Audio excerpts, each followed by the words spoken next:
Musawadavir Sikkhapadang Smadhyami.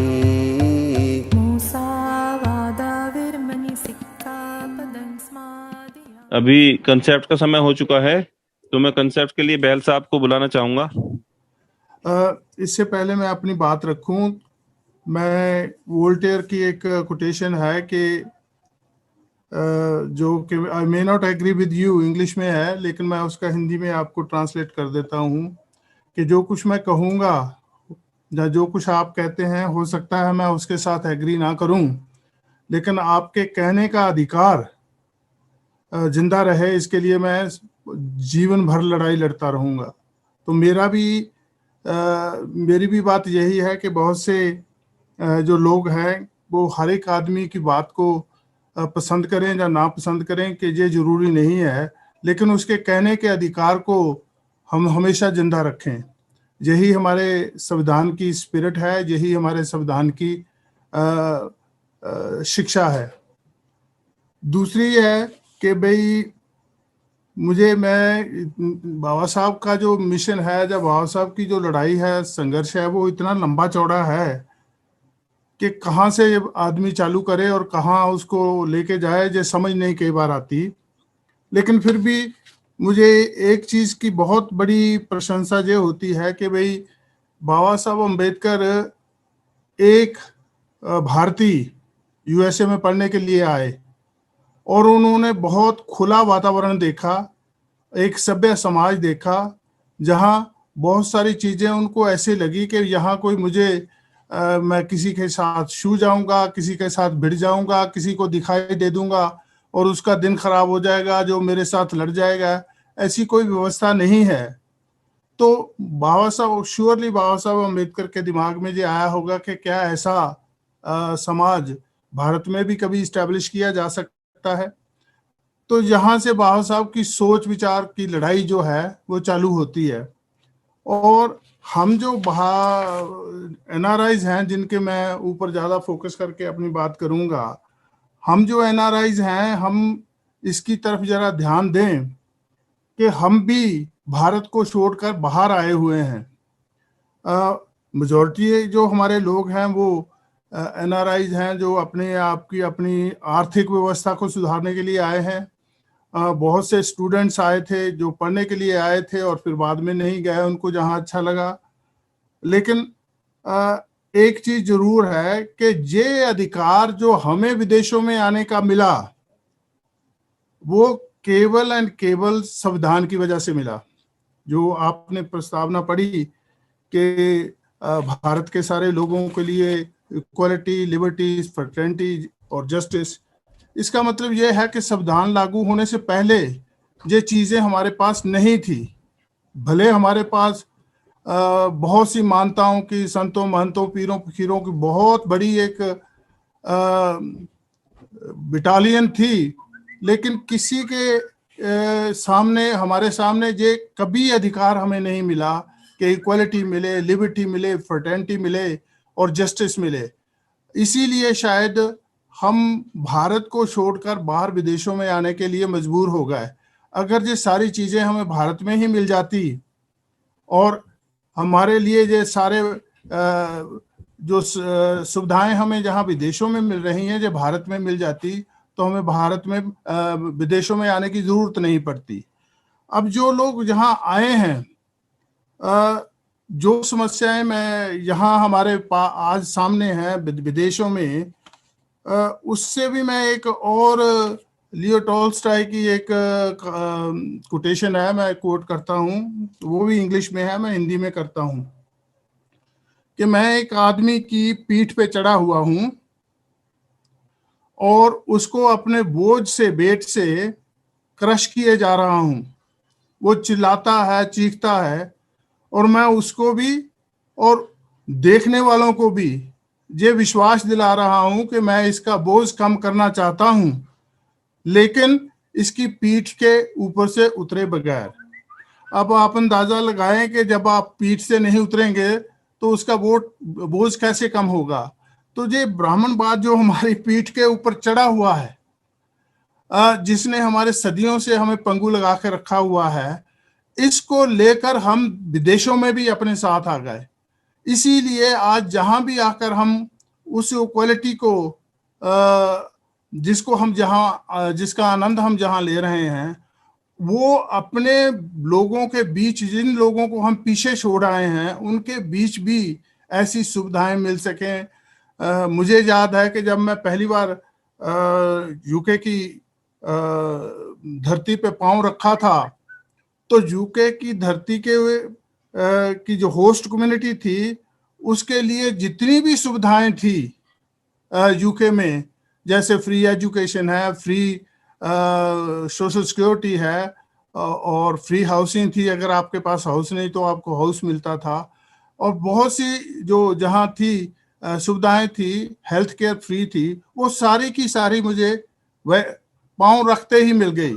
तो मुझे एहसास हुआ कि मैं बहुत बड़ी एक सभ्य सोसाइटी के बीच आ गया हूँ। और लेकिन जहां आकर भी मैं देखता हूं कि मेरे लोगों की जो मानसिकता है, जो गुलामी है, वो वैसे की वैसे ही 50 साल से जिंदा है, जैसी मैं पहली बार जहां लेकर आया था।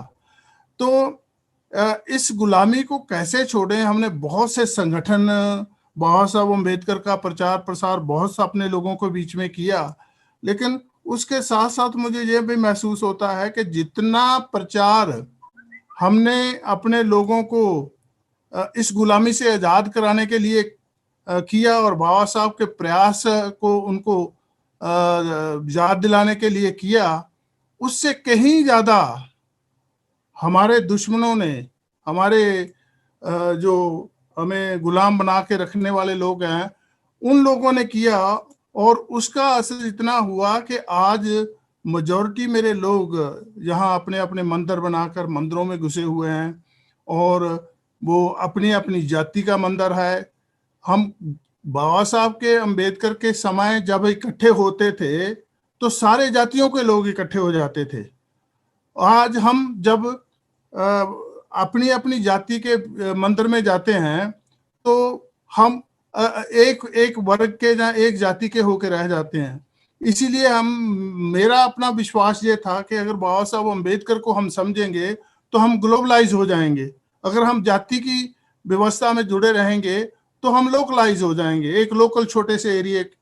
और बाबा साहब अम्बेडकर से जो कुछ मैंने ये सीखा था कि बाबा साहब अम्बेडकर ने जब अपना संघर्ष चालू किया था, तो बाबा साहब के सामने 3 बहुत बड़ी समस्या थी।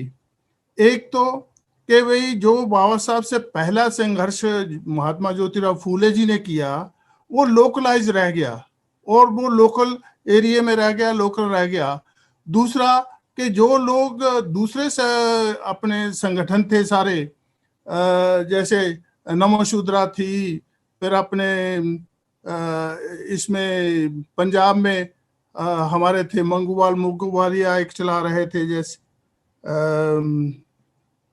आद धर्म मूवमेंट, और भी कई मूवमेंट्स जो थी, जैसे यूपी में थी। इन सभी को लोकलाइज को बाबा साहब अम्बेडकर सोचते थे कि क्यों नहीं बढ़ सकी आगे, इसलिए कि ये लोकलाइज रह गई। अगर इनको मैं इनके अंदर कम्युनिकेशन और कोऑर्डिनेशन पैदा कर दूं, तो ये एक सारे भारत की एक मूवमेंट बन जाएगी, जो बाबा साहब ने लेटर आकर किया। इसीलिए बाबा साहब अम्बेडकर से ये मैंने सीखा कि अगर हमें अपनी शक्ति, अपने नंबर का इस्तेमाल करके, अपनी शक्ति का इस्तेमाल करके, अपनी लिखत पढ़त का जो भी बाबा साहब ने अधिकार हमें कॉन्स्टिट्यूशन में दिए हैं, उनका इस्तेमाल करके अगर हम अपने लोगों के साथ खड़े हो जाते हैं, खास करके मैं एनआरआईज को कहता हूं कि भाई जो मेरे एनआरआई साथी हैं, अगर वो चाहते हैं कि मैं ये बात मानने को तैयार हूं कि जो एनआरआईज हैं, खास करके मैं पंजाब से आया हूं, उन्होंने बहुत सा पैसा रिमिट किया वापस अपने परिवारों को, अपने जिनको पॉलिटिकल कोई अलायंस था तो उन्होंने पॉलिटिकल को किया, किसी ने सामाजिक को किया। लेकिन वो सारे छोटे छोटे संगठनों को हम पैसा देते रहे, उनको बढ़ावा करते रहे। अपने परिवारों को भी बहुत लोगों ने अपने अपने परिवार तो सुधार लिए, लेकिन संविधान के अंदर जो अधिकार थे, अगर हम उनके ऊपर ये कंडीशन लगा देते कि आपको हम पैसा तो वापस भेज देंगे, आप सबसे पहले इसका इस्तेमाल एजुकेशन के लिए करेंगे और एजुकेशन के साथ साथ अपने महापुरुषों की जो लड़ाई है उसको जिंदा रखने के लिए, हमारा जो सही इतिहास है उसको जिंदा रखने के लिए करेंगे, तो वो बच्चे जो ब्राह्मणवाद की चुंगल में नहीं फंसते। लेकिन अब जो हो गया वो तो हो गया। अभी हमारे सामने जो मुझे दिखाई दे रहा है कि जो देश में और विदेश में लोग जुड़े हुए हैं, कि अगर सारे लोग हमारे इस चीज को मान रहे हैं, आज के पिछले 70 साल में हमें जो संविधान ने दिया वो धीरे धीरे हमारे हाथ से निकलता जा रहा है, जैसे रेत मुट्ठी से निकलती जा रही है, ऐसे वो सारे अधिकार निकलते जा रहे हैं। मैंने खुद अपनी बात करूं तो मैंने सबसे पहले जहां बाबा साहब अम्बेडकर के प्रति एक सेंटनरी बनाई गई जिसमें 5 साल बहुत से लोगों ने काम किया, मैं भी 5 मेंबरी सेंट्रल कमेटी का मेंबर था, वो सारे लोग जिंदा हैं आज भी। हमने विदेशों में बाबा साहब के नाम को बहुत बड़े पैमाने पर प्रमोट किया, और प्रमोट ही नहीं किया, बाबा साहब को समझाया। बहुत सी संस्थाएं थी, जैसे यूएसए में थी, कनाडा में थी और कई यूरोपियन कंट्री में थी, उनकी एक कोऑर्डिनेशन कमेटी बनाई, उनकी एक बहुत बड़ा एक नेटवर्क हमने बनाया, जिससे आज मुझे कहते हुए खुशी हो रही है कि 1988 में हमने पहली बार 8 बाबा साहब की राइटिंग एंड स्पीचिंग के वॉल्यूम यूएनओ में दिए थे, और 2016 में उसी यूएनओ ने बाबा साहब अम्बेडकर के ऊपर, उसके जन्मदिन के ऊपर यूएनओ में प्रोग्राम रखा, द फर्स्ट एवर इंडियन जिसके ऊपर यूएनओ ने बाबा साहब के ऊपर प्रोग्राम रखा। तो अगर हम प्रयास करें तो ऐसे काम हो सकते हैं। इसी तरीके से बाबा साहब का जो घर था वो हमने 2002 में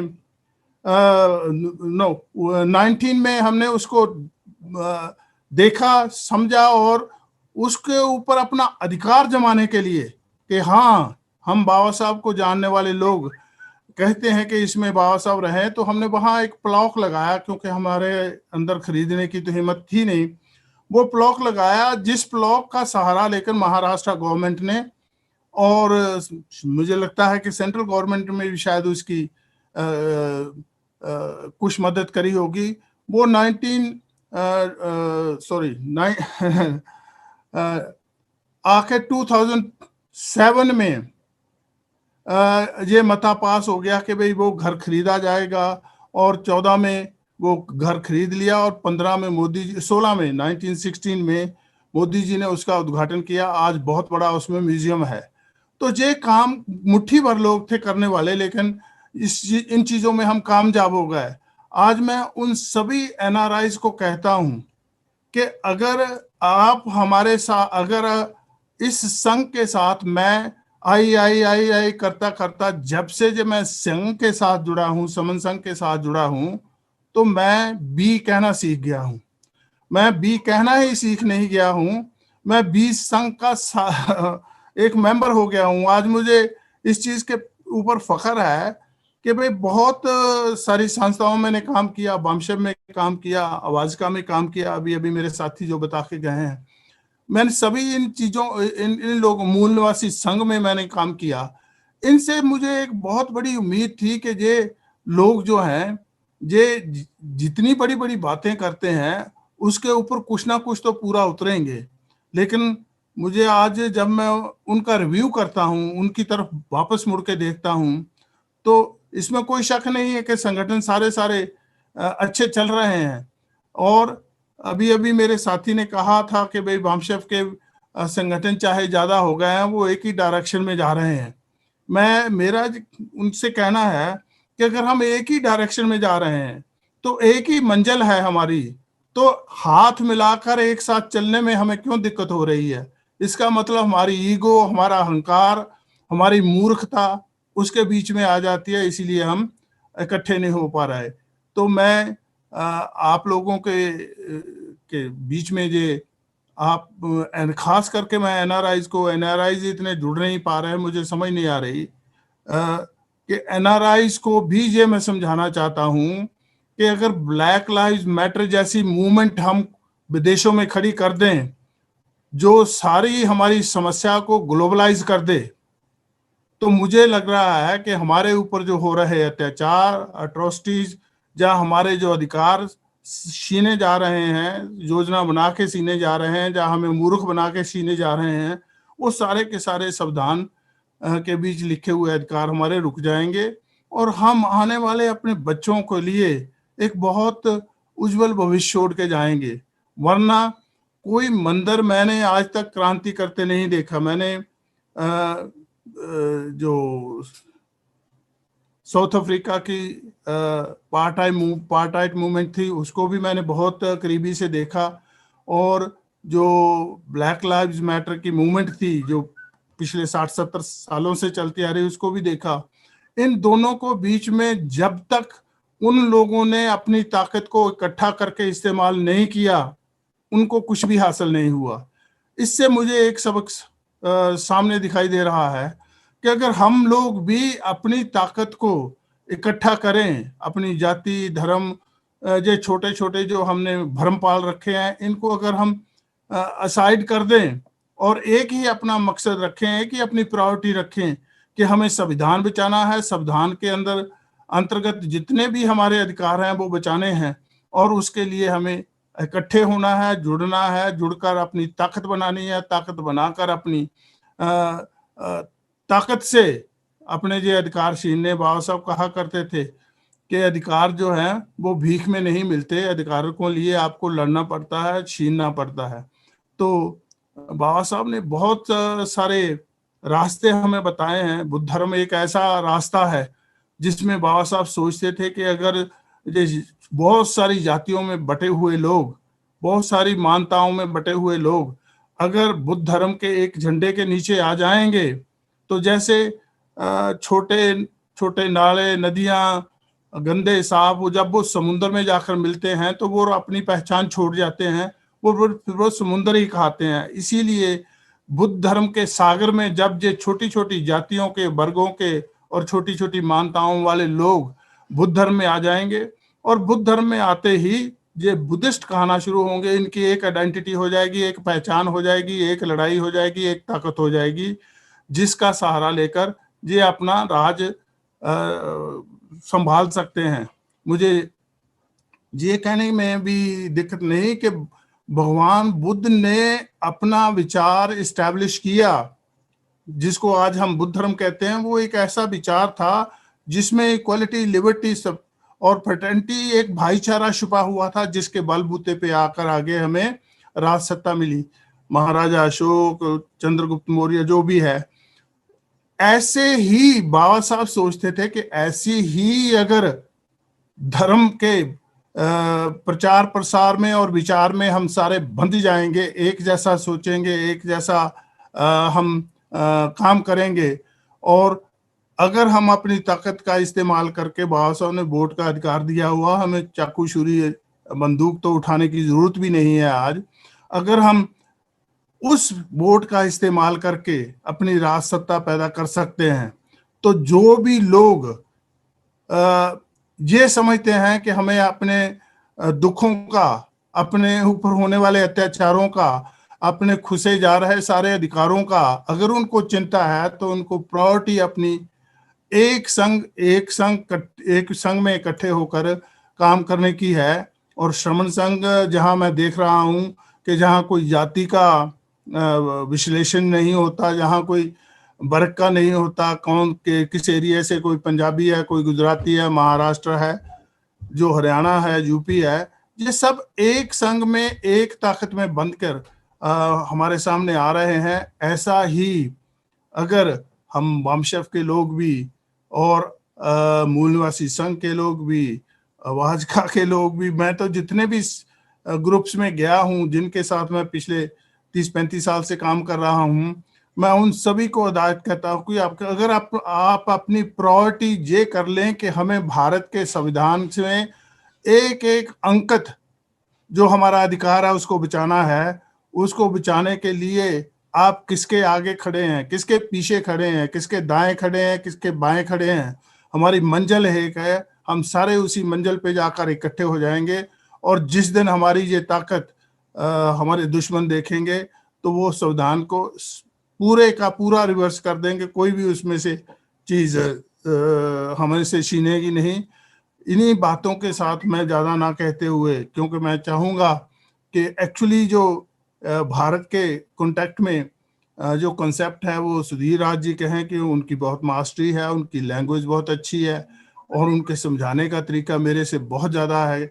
मैं तो अपने बिजनेस में बहुत कई बार उलझा रहता हूँ, लेकिन उनके पास इतना ज्ञान है। मैं उनको अगर ये कह दूं कि बुद्ध धर्म में तो ज्ञान गुरु ज्ञान ज्ञानी को कहते हैं जो सबसे ज्यादा ज्ञानी होता है। लेकिन बाकी धर्मों में तो ऐसे है कि भाई किसी ने भगवे कपड़े भी डाल लिए, वो चाहे कुछ जानता है चाहे नहीं जानता, तो हम उसके चरणों में गिर जाते हैं। लेकिन मैं समझता हूँ कि भाई मैं अगर अपना गुरु कहूँ सुधीर जी राज को, तो मैं कोई छोटी बात नहीं कह रहा, मैं कोई उनको प्रशंसा नहीं कर रहा। वो मेरे गुरु हैं, मैंने उनसे बहुत कुछ सीखा, खास करके बुद्ध धर्म के बारे में मैंने बहुत कुछ सीखा है। और मैं समझता हूँ कि अगर इस संघ के लोग इस ग्रुप से जुड़ जाएं और उनसे ये भी सीख लें तो हम बहुत जल्दी अपनी मंजिल पा जाएंगे। और जिस दिन सारे इकट्ठे होकर हम अपनी हिम्मत दिखाएंगे तो ब्राह्मण कितनी भी दीवारें ऊंची कर दें, ये बहुजन का सलाब उसको गिरा देगा। इन्हीं शब्दों के साथ, इसी उम्मीद के साथ, इसी आशा के साथ, इसी विश्वास के साथ कि आप लोग इस श्रमण संघ में इकट्ठे होंगे, अपनी जाति को छोड़कर, अपने धर्म को, अपने अपने सारे मान्यताओं को छोड़कर एक ही हम प्रायोरिटी लेके चलेंगे कि हमें अपने संविधान को बचाना है, संविधान में छुपे हुए सारे अधिकारों को बचाना है। और वो आज अपने लिए नहीं और आने वाले बच्चों के लिए और उनके बच्चों के लिए भी हमें अपने संविधान को बचा के रखना है। इन्हीं शब्दों के साथ आप लोगों का बहुत बहुत धन्यवाद। जय भीम, नमो बुद्धाय, जय भारत, जय संविधान। बहुत बहुत साधुवाद बहुत बहुत बहल साहब आपका। साधुवाद। बहुत बढ़िया आपने समझाया, बहुत अच्छा कंसेप्ट दिया आज का साधु आपने। साधु साधुवाद। साधु बैल sir, thank you, thank you. बैल साहब, सुधीर जी को मैंने 15 साल पहले बनते घोषित किया था जी। तो आज आपने उसको, आप उसने और मोर लगा दी, इसलिए उनको ने बनते का चीवर पहना देते हैं सारे मिलकर। नहीं, भंते का चिबर वो नाम भी पहने, उनके अंदर जो शिक्षा का एक या समझाने का, या मतलब अपनी बात को इस्टेब्लिश करने का जो एक तजुर्बा है, जहाँ एक उनके पास जो एक क्वालिफिकेशन है, वो भंते जी से भी, मैं तो बहुत भंते, हजारों भंतों को इंडिया में भी मिलता हूँ। मुझे कई बार भंते जो हैं वो भंते कम भोजन भंते ज्यादा लगते हैं कि वो भोजन खाने के लिए, कि उनको भोजन मिलता रहे, इसी के लिए उन्होंने वस्त्र पहन रखे हैं। और बहुत से तो भंते बुद्ध धर्म को डिस्ट्रॉय करने के लिए आए हुए हैं। मुझे बहुत बहुत बड़े मैसेज आते हैं। लेकिन बुद्ध को भी बनते कहा गया है, तथागत बुद्ध को भी बनते कहते थे। जी, मैं भंते कह देता हूँ। आप, अगर आपको ये खुशी मिलती है तो मैं सुधीर राज जी नहीं, को मुझे नहीं, कह मैं बनते का रुतबा हमारे ऊपर उसमें है, वो कैसे हैं, लेकिन बनते का हमारे ऊपर जो है ना बहुत बड़ा, बनते का बड़ा आदर करते हैं हम लोग। बिल्कुल करते हैं, ऐसी नहीं है।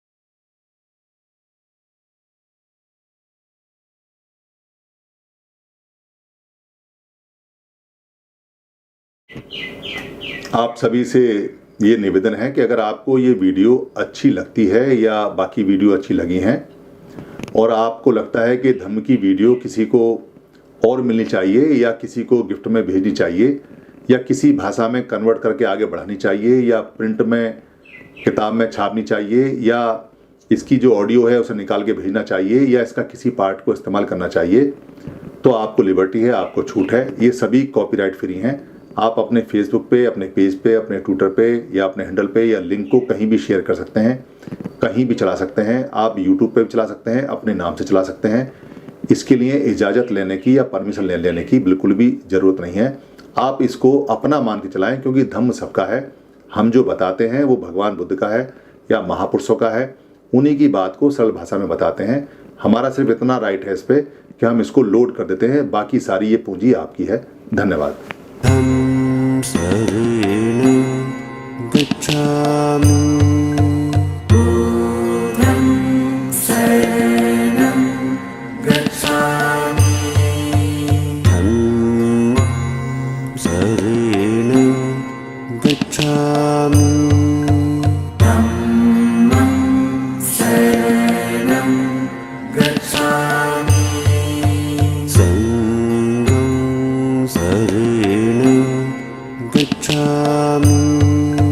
संघं शरणं गच्छामि।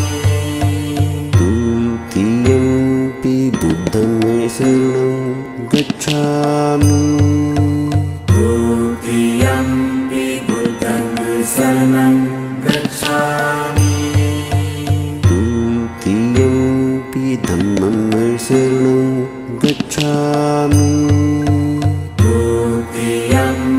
धम्मं शरणं गच्छामि।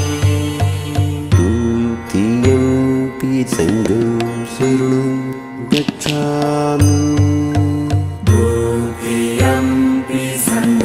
शरणं गच्छामि।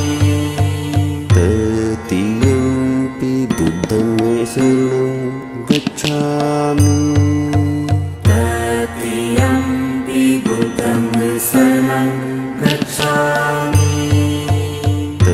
तृतीयंपि धम्मं